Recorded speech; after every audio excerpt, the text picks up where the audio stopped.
Yeah, today the topic that we are taking is mathematics for competitive exams.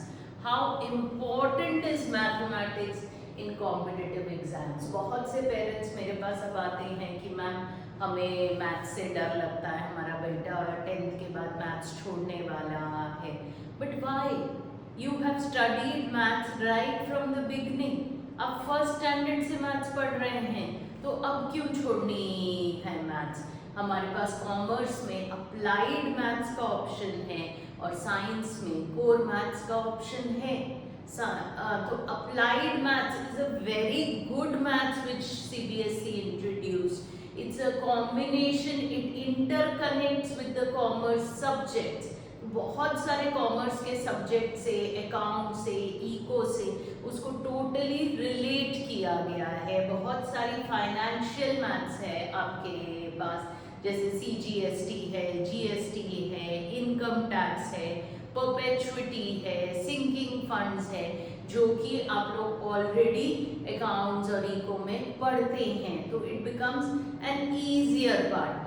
No डाउटेडली बहुत सारी और भी पूछा गया है उसमें, बट वो सब मैथ्स किस में यूज होती है? कॉम्पिटिटिव एग्जाम्स में.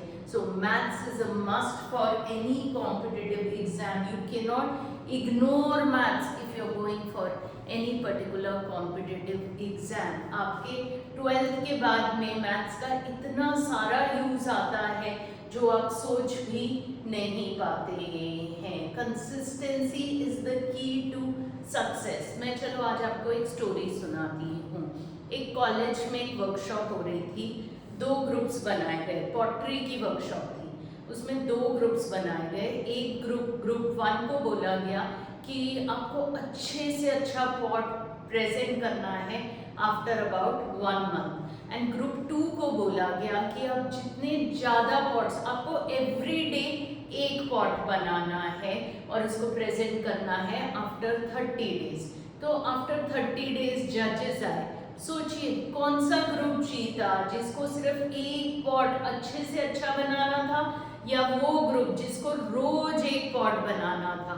तो वो ग्रुप जिसको रोज एक पॉट बनाना था, उसका pot was the best after 30 days. So consistency makes you win. So even talent can be overcome by consistency, by hard work. So if you are ready to put in your hard work, I am there for you with the applied maths as well as core maths. So please remember to follow, like and subscribe my channel. अब मैं आपको बताऊंगी आगे कि किस तरह से आप IP मैट का एग्जाम दे रहे हैं. IP मैट इंदौर के लिए या रोहतक के लिए आप जो एग्जाम दे रहे हैं, उसमें 13 + 15 30 मार्क्स के MCQs हैं प्लस 15 मार्क्स के शॉर्ट आंसर क्वेश्चंस हैं which are based on quantitative aptitude. तो उसमें मैथ्स ही पूछी जाने वाली है. तो उसमें मैथ्स में कौन से टॉपिक्स आते हैं? Set theory, probability, permutation, combination. ये सब टॉपिक्स आपने क्लास 10 तक नहीं पढ़े होते हैं. So these are the new topics that you would be learning in class 11. Class का क्लैट का भी अगर आप एंट्रेंस एग्जाम देते हैं तो उसमें भी 10 क्वेश्चंस आते हैं. उसमें बेसिक अरिथमेटिक के क्वेश्चंस आते हैं, जैसे profit loss, average, clock calendar, percentages. ये सब बेसिक मैथ्स के आपके पास बेसिक अरिथमेटिक के टॉपिक्स आते हैं. NPAT which is a BBA entrance exam. आप कोई भी BBA का एंट्रेंस एग्जाम देने जाएंगे तो उसमें भी कितनी 40 क्वांटिटेटिव एप्टीट्यूड के क्वेश्चंस हैं और 40 लॉजिकल रीजनिंग और DI के क्वेश्चंस हैं. तो मैथ्स क्या है? आपकी थिंकिंग, आपकी सोचने की एबिलिटी को भी क्या करता है? इंक्रीज करता है. So that is a must. फिर कैट क्या है? आप आफ्टर ग्रेजुएशन ये एग्जाम देने वाले हैं. सब लोग क्या है, आप लोग सिर्फ 12th के बाद का सोच रहे हैं, बट आगे आपके करियर में आपको क्या करना है, मैथ्स कैसे हेल्प करेगी, तो उन सब चीज़ों पर भी आपको ध्यान देना है.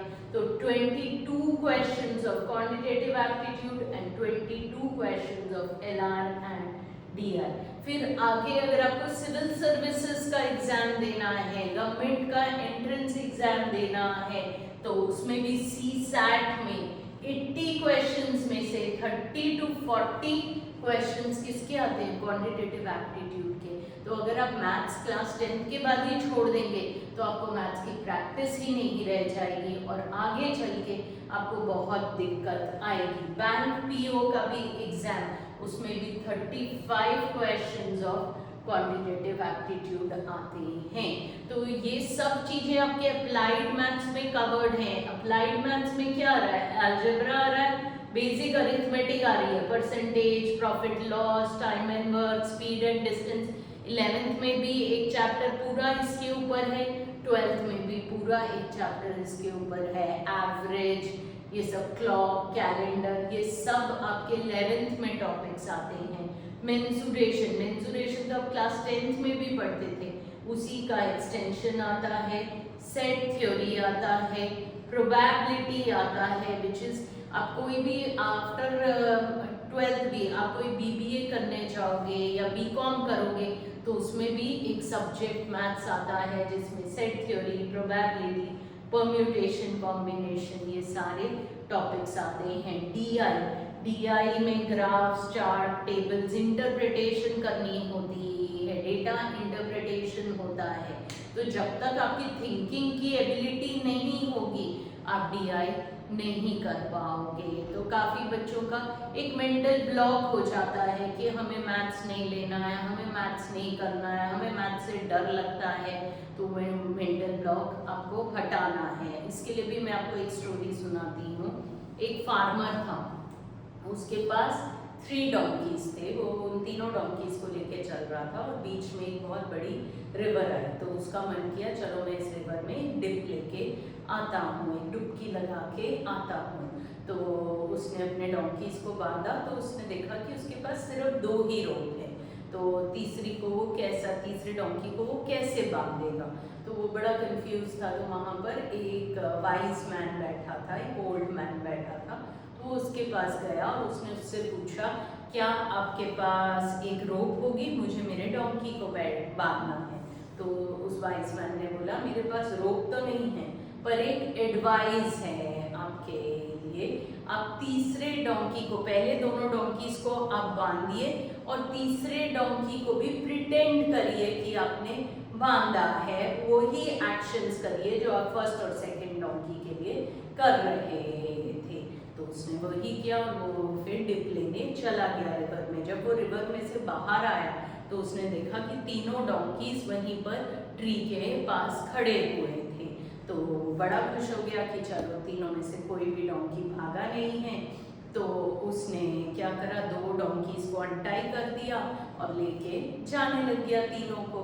तो उसमें से सिर्फ 2 डोंकीज चले, वो जो तीसरा वाला डोंकी था वो चला ही नहीं। उसने काफ़ी कोशिश करी, पीछे से पुश भी किया कि चल चल, लेकिन वो डोंकी तो फिर भी नहीं चला। तो उसने वो वाइज मैन से जाके वापस पूछा कि ये डोंकी क्यों नहीं चल रहा है ये।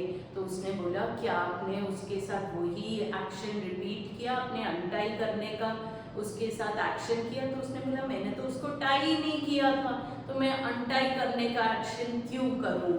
तो उसने बोला कि वो डोंकी तो यही समझ रहा है कि आप उसको टाई करके गए थे, तो आपको प्रिटेंड करना है उसके आगे कि आपने उसको अनटाई किया। तो उसने जाके वो ही किया, उसने उसके आगे प्रिटेंड किया कि मैंने आपको अनटाई कर दिया और वो तीसरा डोंकी भी मूव करने लग गया और वो तीनों डोंकीज को लेके चला गया।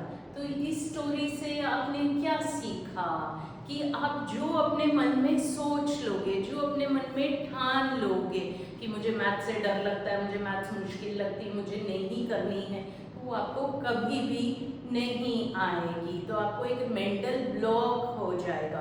तो आपको वो मेंटल ब्लॉक निकालना है, आपको अपनी जर्नी पे आगे चलना है और अपना गोल अचीव करना है। सो that is how you can move ahead in life and achieve whatever you have thought about. So you should not just keep thinking that I do not know this, I do not know that.